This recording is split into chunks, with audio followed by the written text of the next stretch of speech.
Okay, everybody, welcome back to Bullet Basics. We are so glad you're back. Today we've got another awesome video planned for you, and that is what is good handgun accuracy? What is considered good grouping in handguns? We're going to look at a number of things, qualification courses, as well as some other kind of standards that determine what really good handgun accuracy is. But before we do that, we're going to send it over to Norm like we always do, so take it away, Norm. YouTube, I know you've been dying to know. I'm about to step into the meeting with Norm. I want to know what he talks about with the team when I'm not there as well, so here it is. All right, team. So as you know, the boss really wants us to get him some subscribers. We don't have that many right now, and that's why he hired us. And so in order to do that, we need to have a brainstorming session on and come up with some really good ideas. And so before we get those juices flowing, or in order to help us get those juices flowing, I wanted to put up one of my quotes, and it's this: you miss 100% of the shots you never take. And remember, as we take shots, as we learn, we will get better.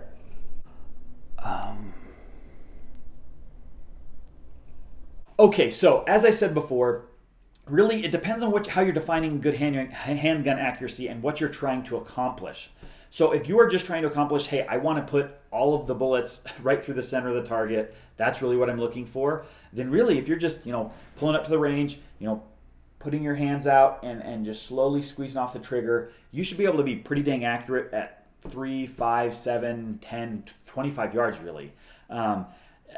Fairly accurate. You should be able to group them all pretty dang well. But there's only so many skills you can gain and you can acquire by doing that, right? Walking up and really just trying to put your arms out and be accurate, you're gaining, I guess, some trigger discipline and some grip and all that kind of thing. But what happens when you're in a very stressful situation, a self-defense situation, whether it's out and about when you're, out doing whatever you're doing, or at home defense situation, what skills do you have to be able to protect yourself at that point, right? And so you've got to evaluate, what are you really trying to accomplish? And if you're trying to accomplish, hey, I want to be ready to use my gun if I need to use it in some sort of horrible scenario, well, then there's a number of skills you need to acquire in order to do that. And it's going to be a lot more than just going to the range, the indoor range that you have nearby, pulling your gun out, shooting 50 rounds through it, kind of a very controlled, easy scenario. So we've got to look at two things, right? So there's that real true accuracy where you're trying to get it just to be the smallest hole right through the bullseye of a target. You should be able to do that fairly easily, or you should be able to work up to that. However, there's a much better standard, and that's really what everyone uses. And you've heard the term before probably, and it's called combat accuracy or effective accuracy or whatever you want to call it. Doesn't really matter. But the idea is being accurate enough while you're trying to accomplish a lot of other things, right? So you want to be accurate enough to be able to defend yourself, right? Put the bullet in the zone that you want to, while being fast, while being efficient, while doing everything you need to do. And so that's what we're going to talk about today. We're going to look at some qualification courses, like I said, but you really got to understand the difference between those two.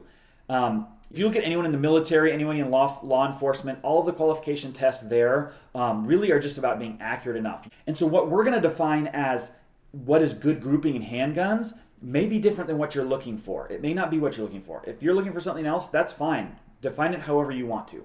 But in essence, we're just looking for effective accuracy, just accurate enough while you're gaining other skills that you're looking for. So if I'm just going to answer the question, what is good handgun grouping? From what we've seen, anywhere from about 6 inches wide and 8 inches tall is going to be accurate enough. Now, is that really accurate? Is that a very small group? No, it's not.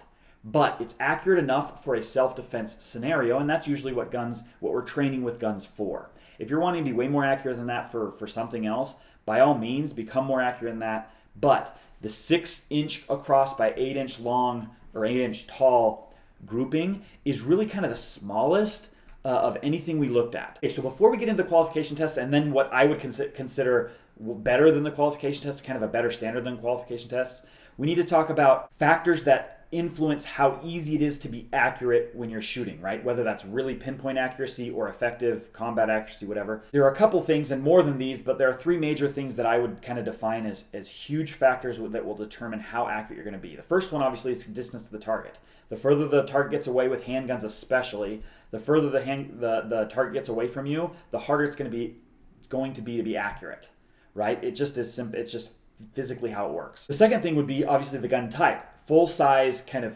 massive handguns or competition guns are going to be much more easy to be accurate, especially at distance, but it's just going to be easier to be accurate more quickly. And that just has to do with the barrel length and kind of the overall size and controllability of the gun. The The third factor is obviously going to be speed. How fast are you moving? Are you moving very quickly? Well, it's going to be harder to be accurate if you're shooting very quickly versus standing there for 20 seconds and really aiming those sights really well and squeezing the trigger off very slowly, right?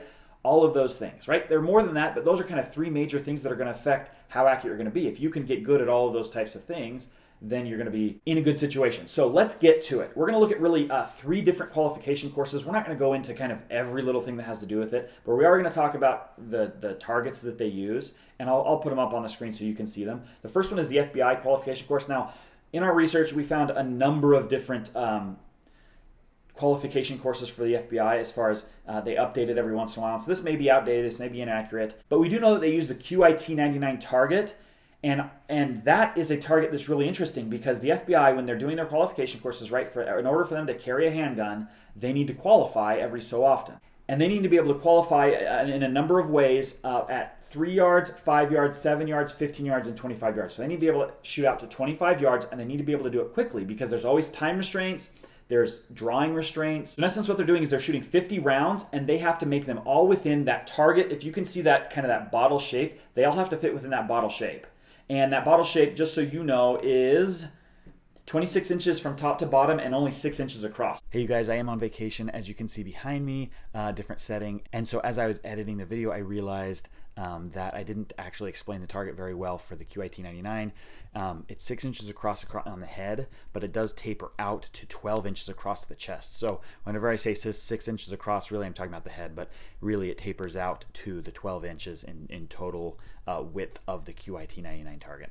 So in essence, they have to get it within 6 inches across, but then they kind of have a really large area where they can get full points for, right? And so in order for them to qualify, they need to be able to get all of their shots, all 50 of those shots, and they're shooting multiple rounds in any burst, any set of that they're doing. They have a qualification time that they have to get all the shots off within that time, and then obviously different types of things, drawing or just from a ready position. And so that is kind of their standard, and they have to be able to pass it, and if they can pass it, they can carry a gun and they can do everything they need to do, right?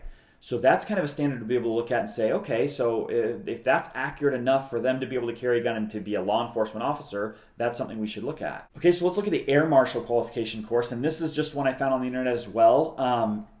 And they also use the QIT 99 target, and so same deal. It's going to be 6 inches across, about 26 or so inches from top to bottom. And so they do pretty much everything from 7 yards, but they have to do from concealment. They have to do from low ready position. So they have to do a number of things. Drawing from concealment is different than just drawing from a holster or just from a low ready position. And so they're doing it from 7 yards, but they have to be very accurate very quickly because it's all timed, right? And so that's a good standard to know. Good handgun accuracy, at least for the Air Marshal, is about 6 inches across, 26 inches tall. The last qualification course I want to mention is the Dallas Police Department qualification course. For this one, they use the TQ15 target, and so it's a little bit different than the other one, and it does have an inner box, which you'll see, and theirs is it's 12 inches tall, so it's a lot shorter of a zone to be able to be accurate with, and it's 10 inches wide. So it's a much wider target and a much shorter target, but it's all in this kind of this 12 by 10 inch zone.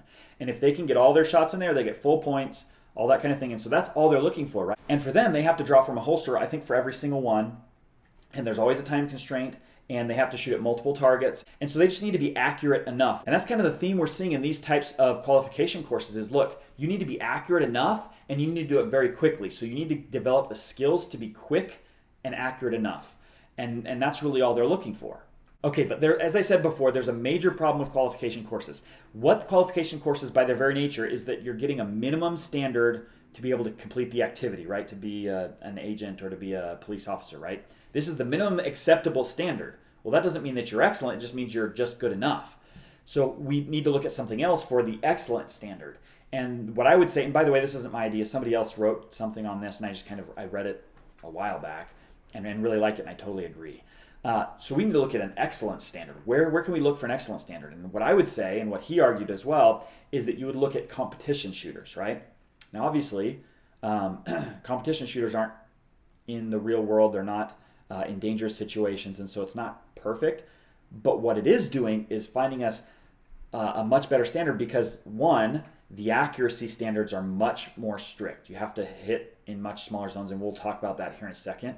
But in addition to that, you're also competing against time, not like a standard, hey, you have to do it all within 7 seconds. You're competing against everyone else who's trying to do their fastest as well. So you got to be accurate enough within their standard, and you got to do it fast because you are competing with everyone else. And so you're going to really push yourself to be better and better and better.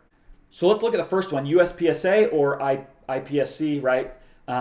This one is, we'll flash the targets up there as well so you guys can see them. But in essence, there's really 2 ways you can score full points. The first way would be to get headshot, and the width of that is 3.94 inches and the height of 1.97 inches. So it's a very tight headshot full point zone, as well as the torso shot is 5.9 inches, so basically 6 inches across and 11 inches tall. So as you can see, when comparing to the qualification courses, it is a tighter zone that you have to hit within, and they are a little bit different. This is technically USPSA's target. IPSC's target is a little bit different than that. It's virtually the same. It's very similar anyway, but it is different. The second one we'll talk about today, as far as competitions and that kind of gold standard of what good accuracy is IDPA, right? So if you're looking at that, they have circular targets, A zones, or whatever you want to call them. And in the chest, it's an 8-inch diameter, and in the head, it's a 4-inch diameter, so it's much smaller, obviously. And so that's kind of their gold standard. If you can get all your shots there at a very fast pace, you're doing really well.